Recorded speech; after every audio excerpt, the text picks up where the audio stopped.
এই ঘটনাগুলো শুনলে কি আতঙ্ক বোধ হয়? হ্যাঁ, হবেই তো। সরকারি হাসপাতালে এরকম ঘটনা কি বলবেন? এগুলো তো উচিত না করা, কিন্তু এগুলো তো হচ্ছে হসপিটালে। সরকারি হাসপাতালে এই ধরনের ঘটনা, এই ঘটনা কোনোভাবেই গ্রহণযোগ্য নয়।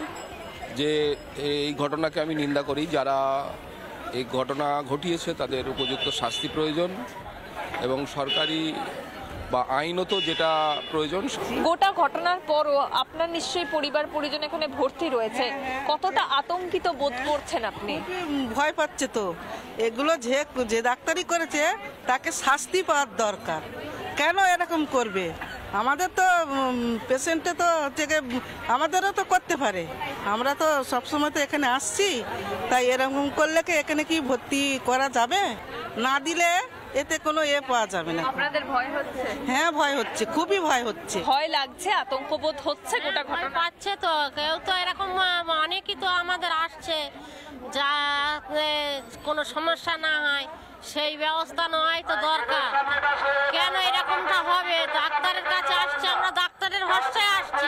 সরকারি সহযোগিতা পাবো, সবাই তো আমাদের সঙ্গে এরকম চিট করছে সব জায়গায়, সব প্রত্যেকটা হসপিটালে তো এরকম। প্রত্যেক সরকারি হাসপাতালে এরকম হচ্ছে বলছেন? হচ্ছেই তো। দেখুন আপনার, কেন গরিব মানুষ হসপিটালে যে সহযোগিতার জন্য তো এত বড় একটা বিল্ডিং করেছে, এত হসপিটাল করেছে, আর্জিক্যাল করেছে, মেডিকেল করেছে, কলেজ করেছে। তা কলেজের হয়ে যদি আমাদের এরকম মানে দুর্ঘটনা ঘটে, তাহলে আমরা বা কোথায় যাবো? কোথায় যাবেন তারা, কোন জায়গায় যাবেন, এই প্রশ্নটা কিন্তু সাধারণ মানুষ তুলছেন। ভিডিও জার্নালিস্ট শম্ভুনাথ পালের সঙ্গে মেঘা, রিপাবলিক বাংলা, বারাসাত। আমি ডক্টর রঞ্জন ভট্টাচার্য এবং প্রসূন ঘোষের কাছে যাব। ডক্টর ভট্টাচার্য, কিচ্ছু তো বদলানো না। মানে আমি এটা অবাক হয়ে যাচ্ছি যে এই কি মধুভাণ্ড, সেই ব্র্যান্ডটা আমি জানতে চাই, যার জন্য স্বাস্থ্য ভবন মমতা বন্দ্যোপাধ্যায় না বলা অবধি নড়ে চড়ে বসে না। আজকে মুখ্যমন্ত্রী নিজে ঘেরাও হলেন বা তার গাড়ি থামানো হলো বলে এত কিছু সামনে এলো, এবং তারপর রিপাবলিক বাংলার লাগাতার কভারেজ করে গেছে।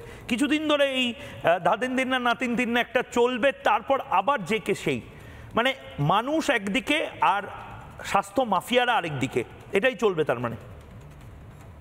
দেখো, লালমোহন বাবু বা জটায়ু একবার বলেছিলেন হাইলি সাসপিশাস।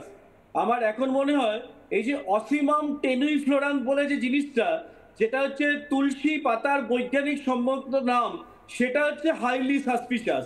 কি করে যে চোখের মধ্যে ঢুকে গেল, যেখানে ন্যূনতম পরিষেবা পাওয়া যায় না, সেটা মর্গের মধ্যে তুলসী পাতা কি করে চলে এলো, সেটা বলতে গিয়ে আমার আবার পণ্ডিত ঈশ্বরচন্দ্র বিদ্যাসাগর সম্পর্কে একটা উক্তি মনে পড়ে যায়। তাকে বলা হতো, ক্ষীর্ণকায় শীর্ণকায় খর্বকায় ভারী, যশোরের কই যেন নরমূর্তিধারী। তা আজকে যশোর রোডে সেখানে দেখা গেল চোখ পাচারকারী।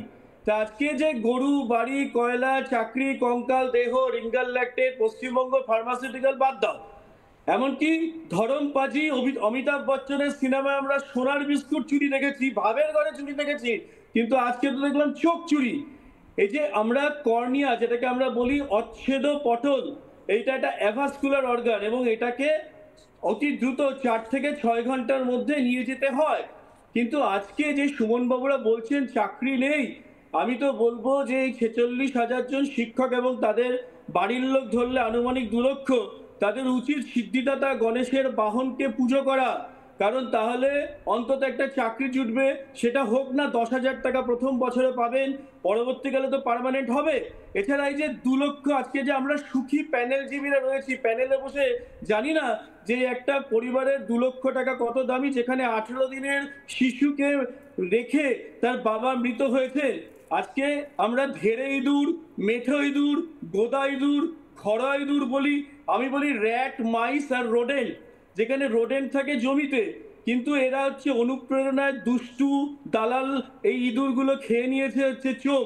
আপনারা মনে রাখতে হবে, এটা বারাসাত গভর্নমেন্ট মেডিকেল কলেজে ঘটেছে এবং সেখানকার প্রিন্সিপাল হচ্ছেন অধ্যাপিকা সুরিতা পাল, যিনি মাত্র 4 ঘন্টায় যখন সন্দীপ ঘোষের অপসারণ হয় আরজিকর থেকে ক্যালকাটা ন্যাশনাল মেডিকেল কলেজে, তখন এই মাননীয় সুরিতা পালকে আরজিকর মেডিকেল কলেজে প্রিন্সিপাল করে আনা হয়। বর্তমানে উনি মাত্র 20 কিলোমিটার দূরে ট্রান্সফার হয়েছেন বারাসাত গভর্নমেন্ট মেডিকেল কলেজে।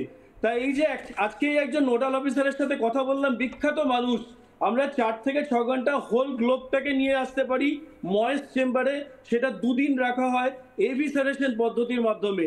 স্ক্লেরোকর্নিয়াল জাংশন বা লিম্বাস থাকে, সেটাকে এমকে মিডিয়াতে রাখা হয় এবং তারপর ডিস্ট্রিবিউট হয়। এবার চোখ চুরি গেছে না ইঁদুর খেয়েছে, অন্য কোনো ডিসফিগারমেন্ট নেই, শুধুমাত্র চোখটাকে নিয়ে গেছে, চোখ বিক্রি কি আদৌ হবে? কারণ এটা তো সিটিসির মাধ্যমে সেটাকে বিনামূল্যে দেওয়া হয়। তাই এইসব প্রশ্নগুলো এখনো আমাদের মনে জাগ্রত হচ্ছে এবং ভগবান নারায়ণ স্বরূপ নিগম রয়েছেন মাননীয় স্বাস্থ্য সচিব, তাকে প্রণাম, কারণ আমাদের মেরুদণ্ডহীন নগরপালকে সরিয়ে দেওয়া হয়েছে, তিনি কিন্তু স্বমহিমায় তার আসনে বর্তমান এবং ভাস্বর। রঞ্জন দা, আপনি আমাদের সঙ্গে থাকুন। নানা ধরনের কন্টেন্ট দেখার জন্য লাইক করুন, শেয়ার করুন আমাদের ফেসবুক পেজ, সাবস্ক্রাইব করুন আমাদের ইউটিউব চ্যানেল। পাশাপাশি অন্যান্য ব্রেকিং নিউজের জন্য অবশ্যই চোখ রাখুন রিপাবলিক বাংলায়।